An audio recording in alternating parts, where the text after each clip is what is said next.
the big overarching concern is, will artificial intelligence decide to take over the world and kill all the humans? It's taking everything that you're telling it and using that as knowledge for the next person. Generative AI doesn't know what's good or bad, and a human always needs to be in the loop. Before November of 2022, the chatbots that we had were very specifically programmed. And if somebody asks it slightly different, then it won't understand. When we are doing prompt engineering, we are doing it for our benefit to get the accurate answer. But from the side, it is being beneficial for the machine too. Because Exactly. we are for companies who don't have a budget to hire a data scientist. Can they do the work of a data scientist using AI? One of the things that a large language model is really bad at is math. You can ask ChatGPT and it will tell you all kinds of things that are not necessarily true. Here's the thing that it's most valuable for right now: brainstorming. Anybody who's worried about their job should not be worried about their job. AI is not going to take their job, but somebody else using AI will take their job. Figure out how to automate some of the tasks that you have, and that will lower the cost. You're already using AI, you just don't know it. Welcome to our third episode of Sahil Talks Too Much. And in today's episode, we have Sir Jim Sterne.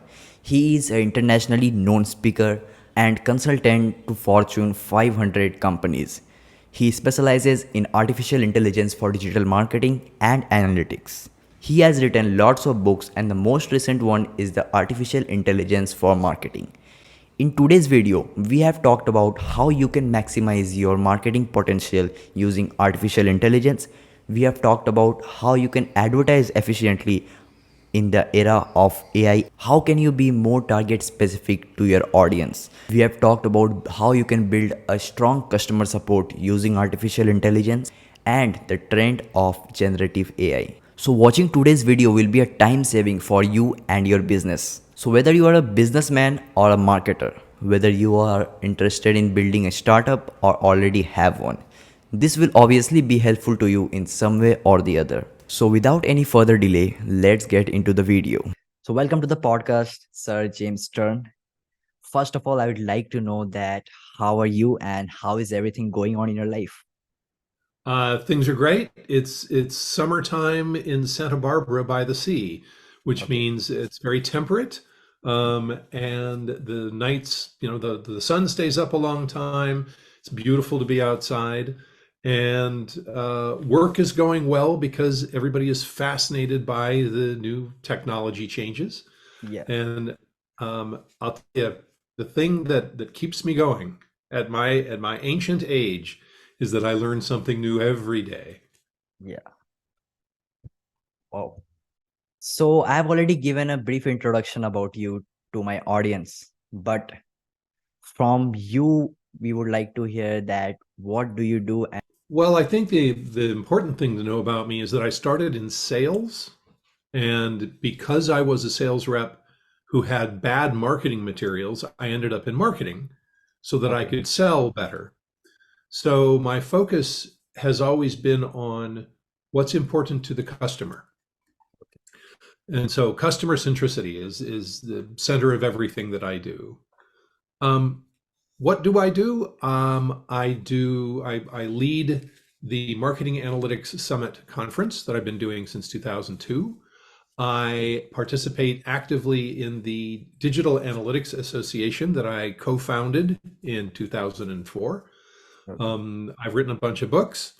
I love public speaking and private workshops, and I run analytics cohorts group, which is mutual mentorship, and corporate consulting on how to get the most out of technology for marketers. That's Okay. the short version. So talking about technology, I guess you are more into artificial intelligence. I'm into all technologies. Okay. There's a point at which what actually fascinates me is what's new. So the first thing I was selling was Apple IIe's back in 1979 out of a retail store to people who'd never seen a computer before. And then I sold business computers to companies that had never owned a computer before. And then I sold software development tools to software engineers who had not heard of computer-aided software engineering. And then when I tripped over the internet in 1993, which is, yes, 30 years ago, I'm really that old. I got excited, and it's my job is to explain new technologies so that people can get practical value out of them. And my expertise is in marketing. So where you see a cross section of marketing and technology, that's where I'm interested. Okay. So today we are going to talk about artificial intelligence in marketing. And my Yes. first question to you would be, how would you describe artificial intelligence from a marketing perspective? Well, I like to describe it historically. So, and by that I mean the history of technology, starting with database marketing, which was very exciting back in the 1980s, where we could put in names and addresses of people in a spreadsheet or in a database and keep track of what they were interested in. It was all very manual. Now, computing is a matter of writing programs, and those programs are very specific. Do this and then do that, and if this happens, do the other thing. And if you don't know what to do, kick out an error message. Then we got applications that were really more flexible than that. There was an application that was written where you could put in a variable and another variable and a relationship between them, and it would calculate something for you. It's called a spreadsheet. And that was a step up from just writing a piece of software. You could use the spreadsheet. Then we got predictive analytics. This is pure statistics. This is take all of my data and plot out where it's going and then guess where it's going to go to give us a prediction of who might buy our product, how much they might pay, how often they might come back, everything that we want to predict. Then came machine learning. Machine learning is different. Machine learning is part of artificial intelligence. Machine learning is giving the machine all of the data and asking it to make decisions about the data. How should it be structured? How can it be clustered? Are there any anomalies? Are there any segments? And have the machine derive rules and insights about the data from the data. And that was new. That was, it's been worked on since the 1950s is when the words artificial intelligence first came up. But it's only since we've had enough data in the cloud, enough compute in the cloud, and the compute power from graphical processing units, not just central CPUs, central processing units, but the chips made for gaming have made artificial intelligence possible. So graphical processing units have powered this huge amount of data that we can do machine learning. Now, in the since November of last year, we now have generative AI, which is a whole different kind of artificial intelligence. And it is, on the one hand, amazing. If you've played with ChatGPT, it's astonishing. It can seemingly do almost anything, and some things it does very badly. So we're learning what works and what doesn't. But this technology is very conceptually straightforward. It is calculating the likelihood of what the next word should be. So if I said, I went to the store and I bought a loaf of, everybody would say bread. You bought a loaf of bread. But if the system looks out onto all of the text that it's learned from the internet, from books, from academic papers, every time it sees, I went to the store and I bought a loaf of, the next word, 99.9% likelihood is bread. It doesn't understand the context. It doesn't know things. It's not a database. It's not a search engine. It's not a logic system. It's just guessing what the next word should be. The dog blank. The dog barked, or the dog bit me, or the dog ate its dinner. All of those are fine, but barked is likely the most probable word to come next. So, what is artificial intelligence? Well, it's the confluence of lots and lots of data and lots of compute power put together to predict, to analyze, and to have a conversation with you based on guessing what the next best word should be. Now you have talked about machine learning, and there are different fields in machine learning. There is like supervised, non-supervised, reinforcement. So like, would you like to describe these types of fields within machine Oh, learning? sure. Yeah. Yeah, the machine learning, and these three categories, they are technical terms, but they're also really good for understanding what the machine is doing. So let's start with supervised. As you mentioned, supervised, unsupervised reinforcement. Supervised is where I give the machine a lot of information that's labeled. So I give it 100,000 pictures of cats, and I label each picture cat.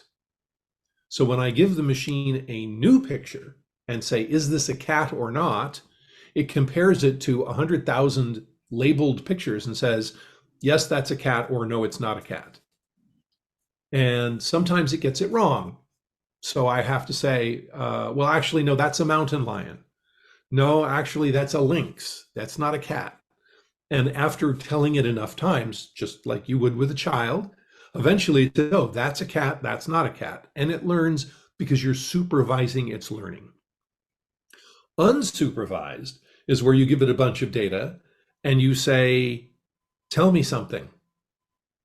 Just tell me something I didn't know. What do you see in there? And it looks at all the data and says, well, I see that of the 100,000 things in here, lots of them are, I can divide them up into groups. So let's say it's people who come to your website. Well, this is a group of people who spent a long time on your website, and this is a group of people who bounced right away. Or this is a group of people who looked at detailed product information, and this is a group of people who only looked at customer service pages. And this is a group of people who came in the evening, and that's a group of people who came in the morning. And it just keeps cranking out all of these observations on unstructured, unlabeled data. So you can give it recordings of conversations from your call center and say, what can you tell me? Oh, well, these people are talking about your competitors, and these people are complaining about a product feature problem that you have. And these people are asking for a new feature to be added. And it just finds these things. Oh, and it also does anomalies. So this is something that isn't like the rest. Here's the all of your data looks kind of similar, except for these three things look really weird. And it doesn't, again, it has no context. It doesn't understand what weird means. It just says, this is out of context with everything else. A human should look at it. So supervised, you're giving it the answer so that it can learn. Unsupervised, it's just making observations. And then there's reinforcement, which is really powerful. Reinforcement learning is where you give it a goal and you give it some agency, and you allow it to work toward a goal, and an example is necessary to make this understandable. Let's say I want my email marketing to have more opens. When I send out an email, I want the subject line to be really powerful so that more people will open it. So I give the machine agency. That means here are all the words that I used in my subject lines, and here's some times of day to send it out, and here's 1 million people to send the email to. And it starts by just sending things pretty much at random, because that's how it begins. But it learns that when it sends this sort of a message to these kinds of people at these times of days, it gets better open rates. And it learns, and it starts out very badly because it's random, and then it gets better, and then it gets a lot better really fast because it's looking at the results and changing its mind. And it's like doing A/B testing a million times. So supervised, I give it the answer so that it can learn. Unsupervised, it gives me observations. And reinforcement learning, it works toward a goal. And every time he gets better email opens, it knows it's going in the right direction. So are AI models like ChatGPT, I guess they are using the reinforcement learning. Well, the ChatGPT is a large language model, and it's a different animal altogether. It is a Okay. combination. So it is a predictor. It is GPT, it's generative pre-trained transformer, GPT. So it generates the next word based on its prediction. Okay. It is trained, it is pre-trained with all of the text that it scraped off of the internet and books and academic journals and pictures. So, we've got the ability to do generative images as well, Stable Diffusion and Midjourney. They are predicting the next pixel instead of the next word based on all of the pictures that it's ever seen.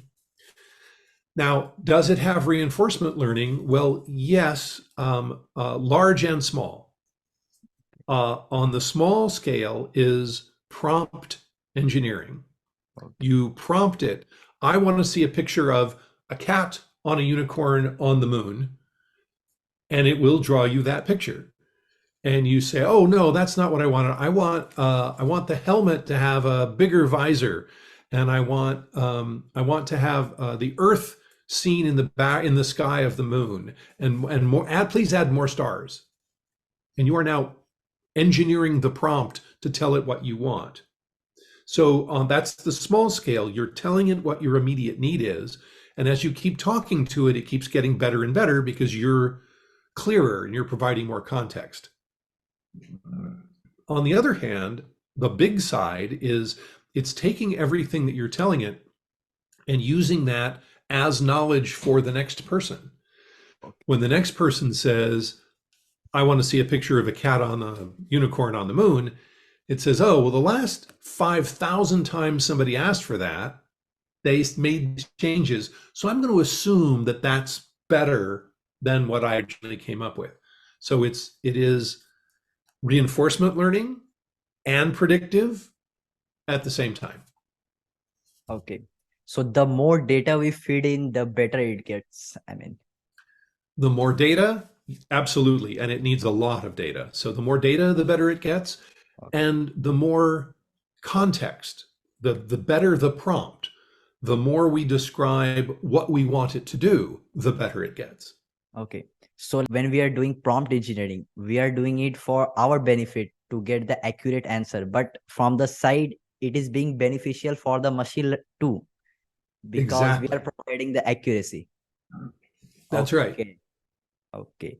So now we need to get into marketing. And the first thing that comes to my mind when I hear about marketing are advertisements.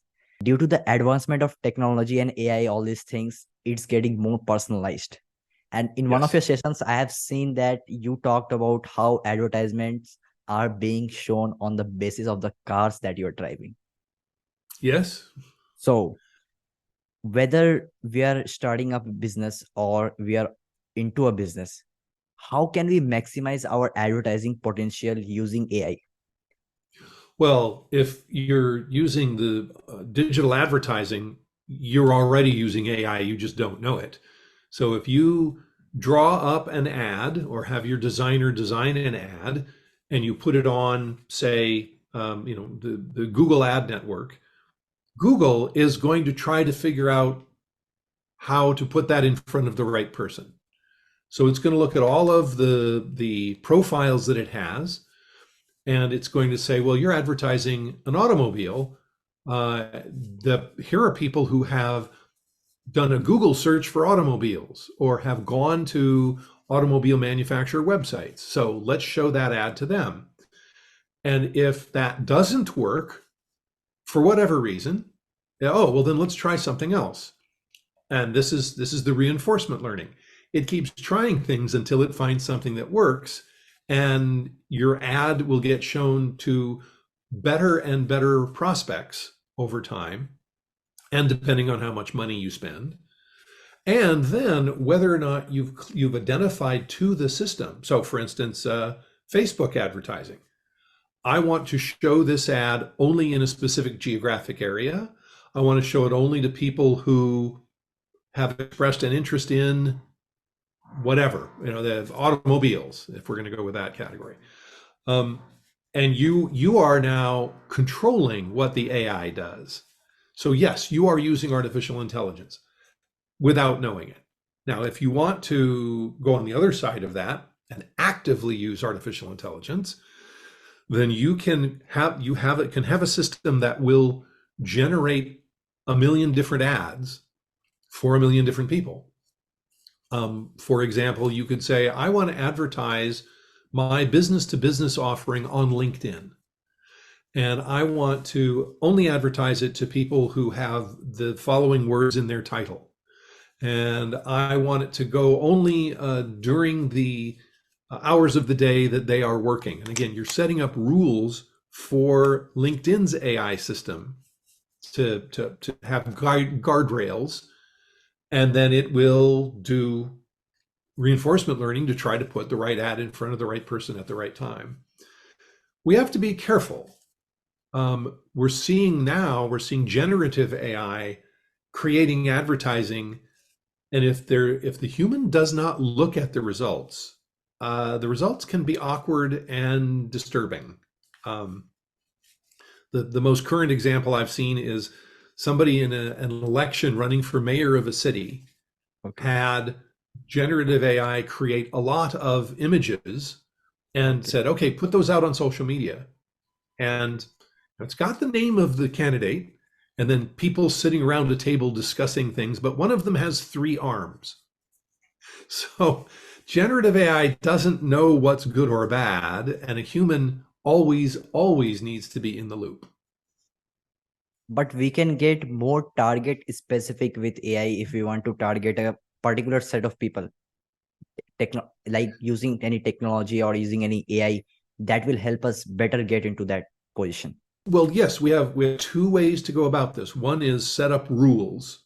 I only want this to be seen by men who are 35 to 45 years old, who live in this geographic area, who have this sort of income, who've expressed an interest in this sport, et cetera, et cetera. And I'm generating rules based on what I think would be appropriate. Or I can hand the advertising to the machine and say, show this to a whole bunch of people and figure out who is interested, and then go find people who are similar to them and show it to those people. And if they have a good response, then spend a whole bunch of money showing it to people who are like that. And that's the machine learning on its own. Talking about customer support and customer experience, I mean, that is one of the key to building a good reputation in front of the target audience. It shows the audience how much we care about them. And basically the big companies, they do it amazingly. So if we talk about chatbots, or I would say AI-driven chatbots or virtual assistants, how can these things enhance the customer experience? You get to talk about the difference between a chatbot and generative AI. So the chatbot that we have been used to before November of 2022, the chatbots that we had were very specifically programmed. If somebody asks this question, give it this answer. And if they ask this question, give it that answer. And if they ask something that you don't recognize, you just say, I don't know. Now, you tell it exactly what the question is that somebody should ask to give exactly what the answer is. And if somebody asks it slightly different, then it won't understand. If the question is, what are the choices for different colors for your product? Well, the answer is red, blue, and green. But if they say, what colors does your product come in? It says, oh, I don't understand the question because it's not an exact match. With generative AI, that goes away. Generative AI can determine the context for 100 different ways of asking the same question, and then look for the proper answer and provide the proper answer. This is something that a small business can, if you have some technical capability, you can put that together, or wait a month and somebody will come out with a product that will make it extremely easy for you to take your product description, your frequently asked questions document, just point it to your website and say, please answer questions about my products for anybody who writes on the chat, or you can hook it up to a voice system and it can answer the phone. And instead of being that horrible, if you want to talk to sales, press 1. If you want to talk to customer service, press 2, which just drive me crazy because it's like, no, I have a problem and I don't know who I want to talk to. I want to talk to a human. Then the voice can say, hi, I'm an automated system. Tell me what your situation is. Well, I ordered this, but I got that and it's the wrong size and I want a different color, and how do we handle this? It will be able to understand what I'm trying to accomplish and look and see, well, here's our standard policy for returns, but your situation is unique. Let me turn you over to a human. So you talked about products. I mean, there are some platforms that provide the capability of building chatbots, like personalized chatbot for our website. So would you like to talk about any of them? If I'm very careful not to recommend specific products for a couple of reasons. One is I put on the Marketing Analytics Summit conference, and a lot of these companies are my sponsors, so I have to be careful not to for conflict of interest. Also, it changes so fast. It is a full-time job. I would, anytime you're looking for a new product to solve a specific problem, always check the date of the website or the article that you're reading, because tomorrow there'll be something new. And you have talked about article, and recently I was reading one of the Forbes magazines called the Forbes Insights, and it was totally about artificial intelligence and automations. One thing that I found, the main reason it was showing why companies and organizations are not able to implement AI within their system is because of the lack of skills and resources of their employees. So how can we train these types of employees to fill in this gap? Well, now we have to talk about the breadth of skills required. So Okay. machine learning requires data scientists and data engineers and analysts. So let's just describe those for a second. A data engineer is somebody who's responsible for getting data out of whatever system is generating it. Maybe it's your web analytics tool, or your customer relationship management tool, or your call center response system, your accounting system, your inventory management system, all of those. The data engineer has to get the data out of those, clean the data, transform it so that it can be merged with other data, put it into a common location, a data warehouse, a data lake, somewhere in the cloud, so that it can be worked on. So that's just the raw material. Data engineer is responsible for the raw material. The data scientist is responsible for creating the models that will analyze the information. And this is a expensive, highly educated role. So I've got my data scientist ready to build models, my data engineer providing the raw material, and then I've got an analyst. The analyst is the person who sits between the data scientist and the business. The analyst understands the business problems well enough to translate them into data science problems. And the data scientist says, oh, well, if that's what you're trying to accomplish, I will build you a model with the data that I have. And here are the results. And the analyst says, that's not quite right. We need to make some changes to this. And so they work together until finally the analyst says, these are the answers that my business people are looking for, takes the answers to the business people and says, based on the data, here's what we think the conclusions or the recommendations are.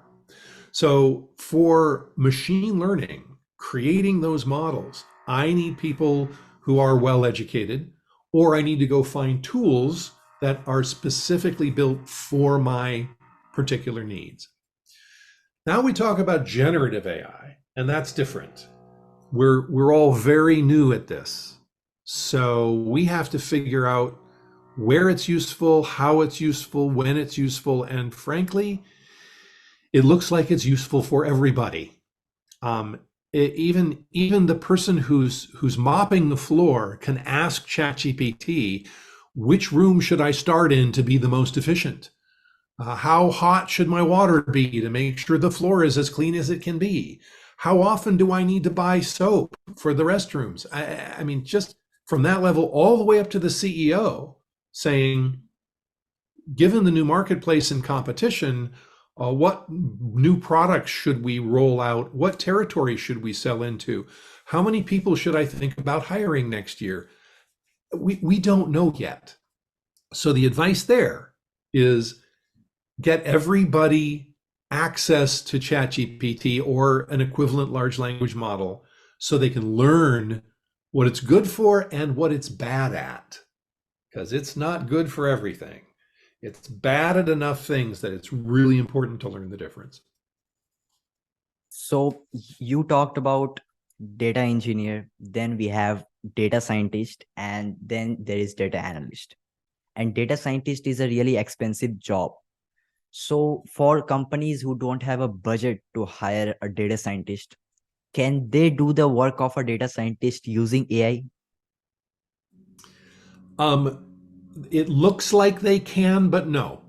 So Okay. the reason I say that is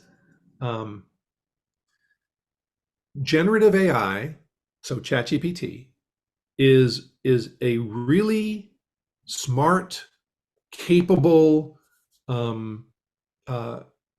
inexperienced intern or a child prodigy who's a really good sidekick or wingman for a subject matter expert. So if you are, if you're just hired out of college and somebody says, I need you to do some market research, go find out what our competitors are up to. You can ask ChatGPT and it will tell you all kinds of things that are not necessarily true. And because you don't have the experience, you won't know if it's true or not. But if you go to a senior research analyst who's been in the industry for 20 years and they ask ChatGPT for this kind of response, that person can look at the answer and she can say, well, half of this is really good and valuable, half of this isn't actually wrong, and they'll know the difference. The problem with saying, can somebody who's a small business do data science, is that they don't really understand the data and they won't be able to tell if the results make sense or pass what I call the smell test. So that's a challenge, and it's a challenge for everything. If I ask my doctor to look at all of my medical tests and to give them all to generative AI, and generative AI says, well, here are the symptoms and therefore here's what the diagnosis is, the doctor can go, well, that's really interesting. I know 3 tests we can run to see if that's true. Or, oh, yeah, no, this thing just went off the rails. It's completely wrong. If I ask ChatGPT for a diagnosis, I don't know if it's right or wrong. I don't have the expertise. So the conclusion here would be that trust is can be an issue here. It is absolutely a matter of trust. Yeah. If you are a subject matter expert, this is a very powerful tool. If you want to learn something new, it's very useful. If you want to learn a foreign language, if you want to learn how to code in Python, it's very helpful. But it is not good at facts. It's not good at truth, right? It's just predicting the next word, which remarkably results in some amazing stuff. Here's the thing that it's most valuable for right now: brainstorming. I have an idea for a new product. How should I go about getting it out to the world? What's the best way to describe this so that my most likely audience will want to buy it? What should I think about when I'm trying to put a price tag on this product? And you treat it like a co-founder who's there to work with you. They don't understand the what they don't understand. I mean, it does not have a reason. It does not have context. It does not have logic. But what it produces can be really valuable. Okay. As the lack of trust is there, do you think that it is going to like get better and better as this technology advance, the more data is fed in? So in the upcoming years, do we can trust AI more? Yes, in very specific areas. So Okay. will the large language models like ChatGPT get incrementally better? Yes, for a couple of reasons. One is plugins and APIs. So one of the things that a large language model is really bad at is math. If you Okay. ask it to multiply two large numbers, it'll just make something up because there's not enough examples out in the world of that particular math problem. So it's just guessing what the next number should be. So that's not so good. The solution then is a plugin from Wolfram Alpha, which is one of the best mathematical databases in the world. And you can say, hey, ChatGPT, use Wolfram Alpha to solve this algebraic equation, and it will. But you have to give it specific instruction. So that's part one, is the model has plugins, and yes, it is learning over time, and millions of people are using it, so that's good. But the way that it's really going to excel is when people take this foundational large language model in a secure environment, not ChatGPT, which is public, and anything that you upload to it, anybody can look at. So be careful. In a private area, you bring in a large language model, and then you train it with your proprietary data. You say, here is my entire human resources policy binder, and somebody can come in and say, for this company, what is the policy if I've just had 3 days of vacation, but now I need sick leave, and now I'm going to go on maternity leave. How does this work? And it can say, well, read these different sections. Here's generally what it's talking about, and you should probably talk to this particular person who answers these questions more often. So you train it specifically. Take all of the information that you have about this particular kind of cancer and train the large language model, and it will be an outstanding assistant to an oncologist. Give it the user manual for your software, give it the schematics for your automobile, and ask it questions about, hey, my car is making a funny noise, what should I do? So when these large language models, they're like an operating system. They're like a spreadsheet. What do you want to use it for? Now you have to train it specifically to your use case. Now, if you talk about marketing campaigns, which types of marketing campaigns that you think are going to be highly influenced with AI? Well, I think the two strongest are online advertising. So what am I Okay. doing in the Google ad network, and what am I advertising on Facebook and LinkedIn, and well, I was going to say Twitter, but nowadays that's that's a whole political question. Um, Creating Um, Content, of course, is a giant one. What content should we have AI create for us that will help us sell more things and attract more attention and gain more higher ranking with the search engines? Um, so advertising, content, and email. I am using testing. Well, I'm not testing. I'm paying for it. So I am using a product called Copy.ai that allows me to put in a link to my website and say, here's my product. And then I give it a list of LinkedIn profile URLs and say, here are my prospects. Please write a 5-paragraph email to each of these individuals referencing their history and what they are talking about on LinkedIn, cross-referencing that with the features of my product they will be most interested in. Go. And if I give it 100 profiles, it will write 100 individualized emails Yeah. that I can then send out that are and that's happening today. Yeah. That is a use case that is a proven working model. So that will basically increase the open rate of the emails that the companies send to the target audience. Until everybody is doing it, and Yeah. then we are as humans are going to have to get a lot better about writing. So this is what's interesting about generative AI. ChatGPT is the floor. It is the least valuable. It is the bottom. If your writing is not better than ChatGPT, you are wasting your time because it you ask it to write things and it's remarkable, but it's kind of flat. It's not very interesting. It's missing the human voice. So we're learning how to tell it what the voice is. If you are Red Bull, your voice is adventurous and exciting and casual and hey bro, try jumping off this building.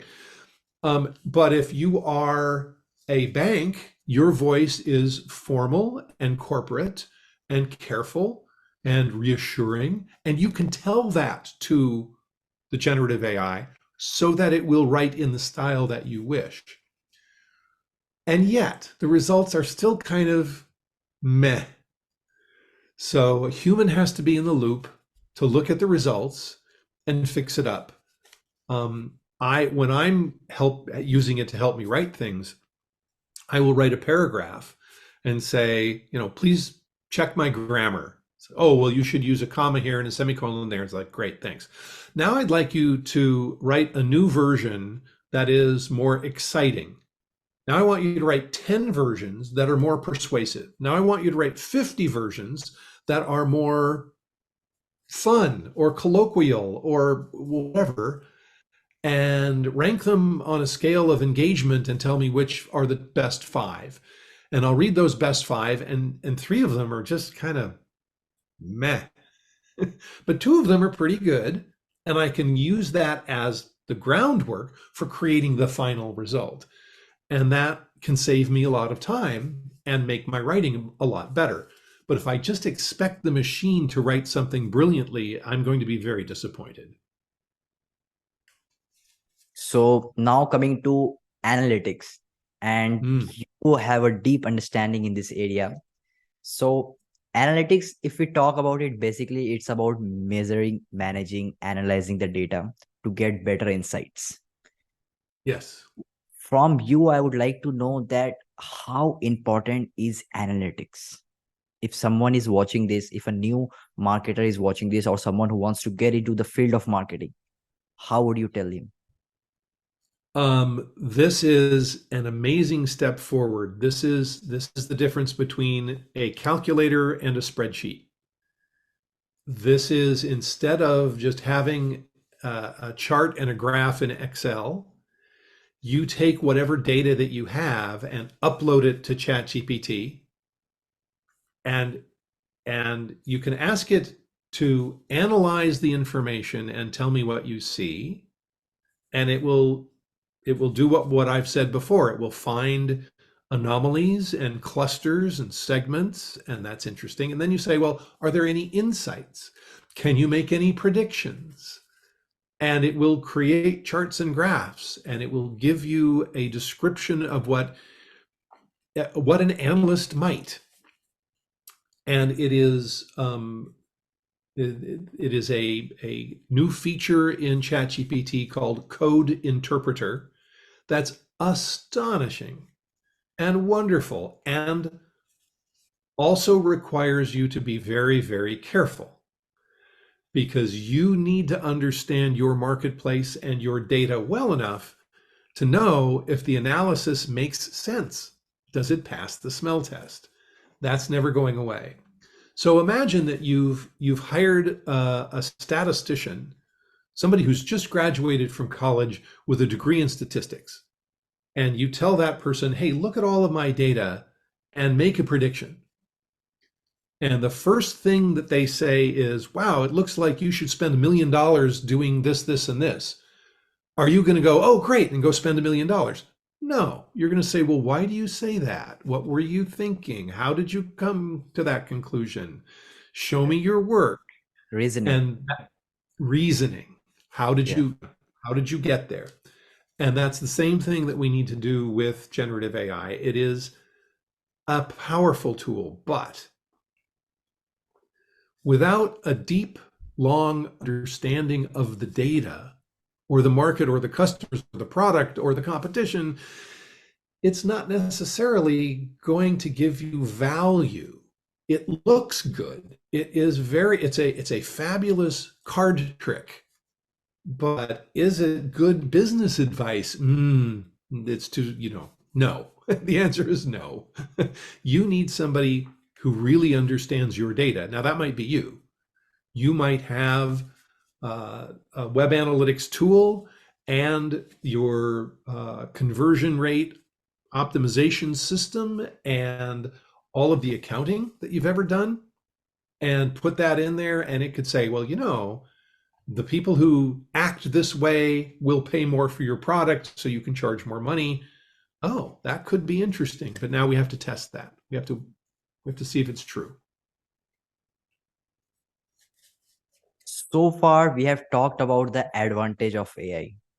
Now, Yes. would you like to talk about any disadvantage of AI or any limitations of AI? Like we have talked about limitations Yeah. like earlier, but are there any disadvantages of AI? Yes. So the downsides are that people don't understand it and will believe it, and they shouldn't. So a medical diagnosis, an analysis of your data, recommendation for what foods you should eat if you have allergies. You have to be very careful. So the first downside is people will believe it without reason, when they shouldn't. Number two is that there is bias in the data. So it's only going to give you more of what you already have. It is if you ask it to write a story about a doctor and a nurse, it will tell you that the doctor is male and the nurse is female. That's because there's bias in the data. And that's something that we humans have to be careful about. And the third area of concern is it's a very powerful tool, and it will be used by bad people to do bad things. And that's true of any tool.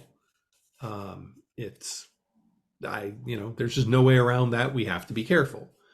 And it will always be that way. People who do computer security are very concerned that they are one more way that they have to stay ahead of the bad people who are trying to hack into their systems. Now, the big overarching concern is, will artificial intelligence decide to take over the world and kill all the humans? And the answer is no, as long as we are careful. So what does being careful mean? Well, we have 2,000-pound metal boxes with wheels that can go at 100 miles an hour, and anybody can operate them. Sure, go right ahead. Why is that okay? Why doesn't that sound dangerous? Well, it's okay because we have speed limit laws, we have seat belts, we have airbags, and we have rules of the road. We are careful. We have nuclear weapons, but we have treaties and we are careful. So, artificial intelligence, we will create guardrails and guidelines and rules that we're seeing happen already. Um, how people have to be able to explain how their system is working, and people have to have oversight on what it is allowed to do by itself. And for these reasons, I think, yes, we will be very careful about what agency we give these machines so that they don't get out of hand. Yeah. So one advice that everyone would get from this is if you're trying to search about something on AI, you must have a basic understanding of that field. Yes, and it's not, again, it's not a search engine.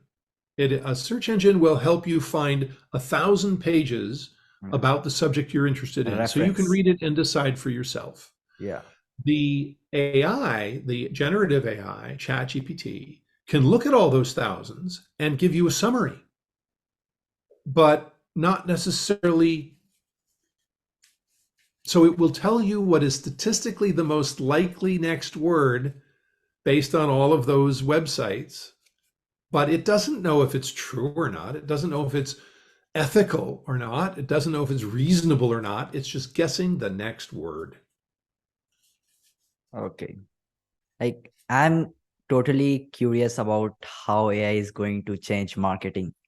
And based on your experience, like where do you see the industry of digital marketing with AI heading in next few years? And are there any emerging technologies, trends that the marketer should be aware of? Well, the emergent technology is generative AI, Okay. and that is extremely exciting. Is there something beyond generative AI? Well, yes, automation. So Okay. let's anybody who's worried about their job should not be worried about their job. They should be worried about uh, the fact that AI is not going to take their job, but somebody else using AI will take their job. So it is everybody's responsibility to learn how to use this and find out what it's good at and what it's bad at. Because a job is a bundle of tasks, and automation can do a variety of those tasks. So I don't need somebody to spell check for me anymore. Word does that. I have spell check built in. I have a spreadsheet that can do math for me. I don't need to do math. Okay, great. We've automated that. If I take generative AI and automated capability to bundle it with LinkedIn, I can say, go get all of the URLs for all of my contacts on LinkedIn and write a invitation to a party or a webinar or a discount. And I can automate all of that. So what things are unique for humans that you should focus on? That's the skill you need. Just going and finding out 100 people's names and URLs, that can be automated. So this idea of automation, but without giving it too much control, is where marketing is going. And people, what we've seen every time in marketing is new tools are being used well and they're being used bad. There are a million really bad websites. Every day I get terrible email spam. Every day I see ads online that are just like, who approved that? That's just awful. And this will always continue, but now at scale because we have automation.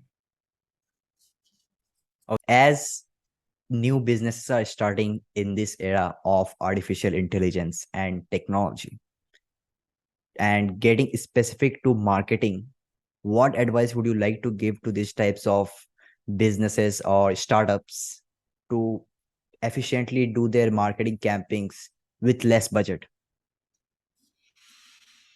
Um, well, the first advice for everybody is go play with this stuff to learn how to use it. What is it good for? What is it bad at? And there's a million cheat sheets, and here's the best prompts ever, and sign up for $20 and learn the secrets. And no, these are people who are just playing around with it. We don't know the answers yet. So everybody has a responsibility to play, to experiment, to do their own research, if you will, to just see what it's good for.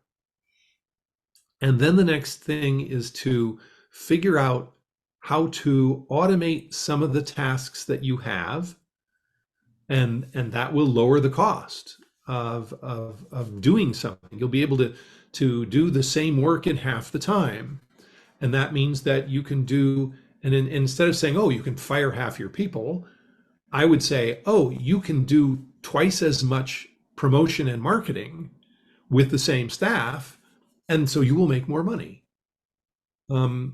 So it is research, it's playing, it's automation, it's figuring out which tasks you would comfortably give to an intern that you don't have to do yourself.